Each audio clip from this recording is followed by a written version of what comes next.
Hello, and welcome to World History, Unit 2, Lesson 6, the Byzantine Empire. We're in Module 10 in the textbook. Our essential question: how did the Byzantine Empire preserve the classical culture of Greece and Rome?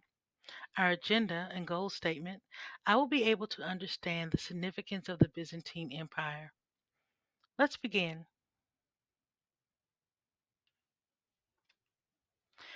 The early Middle Ages. The fall of Rome changed the political, religious, and cultural landscape of the medieval era in Europe.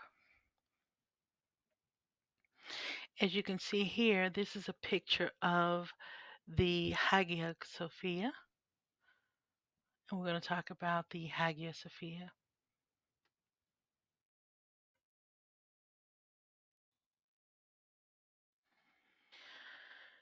Essential question in the textbook: how did life change after the fall of Rome during the early Middle Ages? In this unit, we will talk about the Byzantine Empire, Charlemagne, feudalism and manorialism, and the society in the feudal era.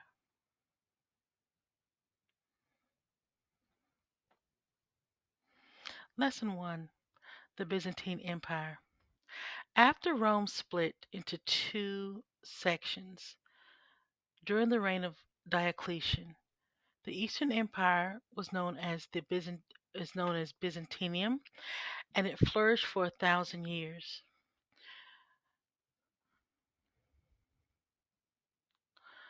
A new Rome in a new setting.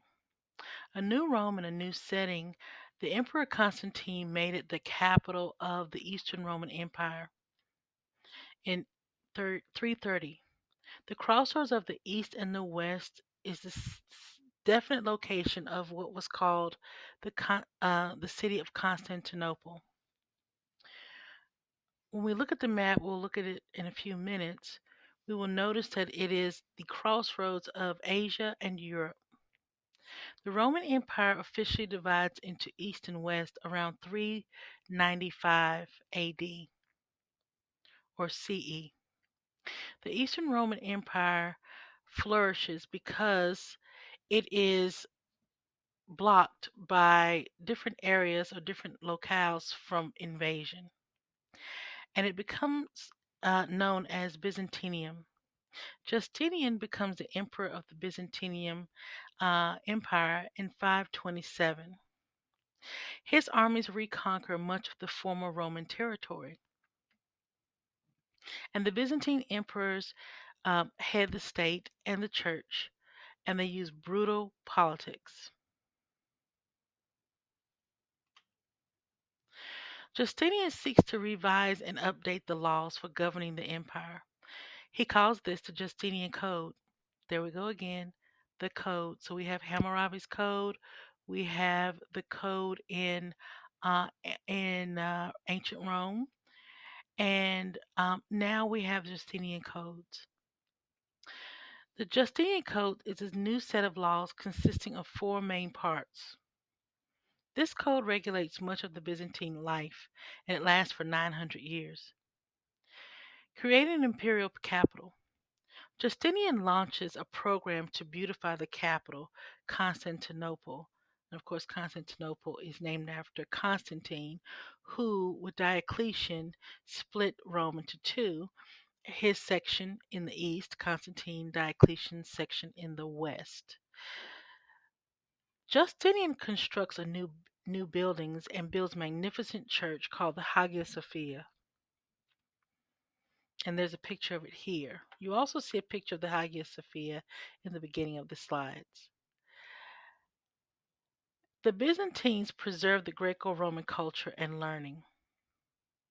You can actually go to Turkey today in what is now Istanbul, which used to be called Constantinople, and see the Hagia Sophia. It used to be a church during the Middle Ages, but once it was taken over by the Ottoman Empire, it became a mosque. Constantinople's hectic pace. The city becomes a trading hub with major marketplace, and the giant hippodrome offers chariot races and other entertainment. Racing fans start riots in 532, and the government restores order violently. Empress Theodora, a powerful wife and advisor to Justinian, is also there.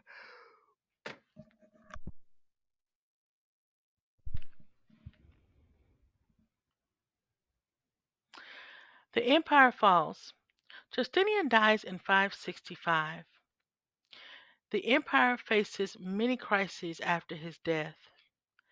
There's actually a plague of Justinian, and it was a bubonic plague, and it repeatedly sweeps the empire.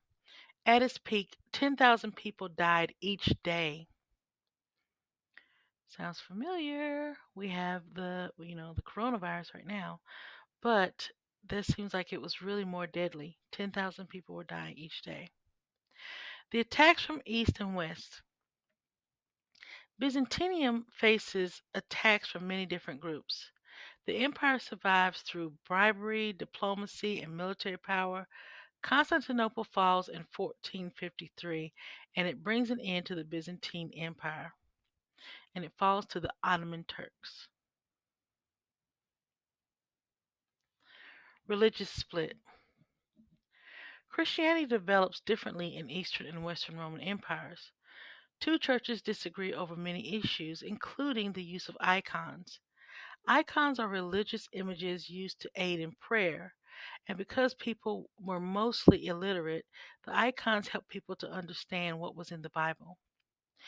The leading bishop of the Eastern Christianity was known as a patriarch. In the West, the leading bishop was called a pope. The pope could excommunicate or excommunicate the emperor and banished him from the church. During the religious split, the pope and the patriarch excommunicated each other over religious doctrines. Eastern and Western churches officially split in 1054. The West was called the Roman Catholic Church, and the East was called the Orthodox Church.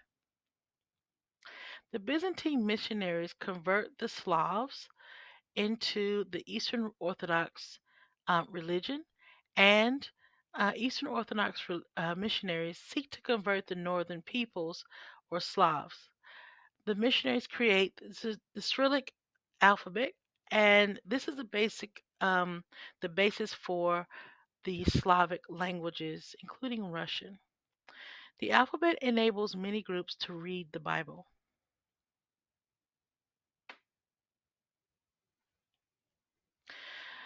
This concludes our lesson on the Byzantine Empire. How did the Byzantine Empire preserve the classical culture of Greece and Rome? You can pause and think about this question and write it down. The vocabulary. Number 1, Justinian. Number 2, Justinian Code. 3, Patriarch. 4, Hagia Sophia. 5, Icon. 6, Excommunication. And 7, Cyrillic alphabet.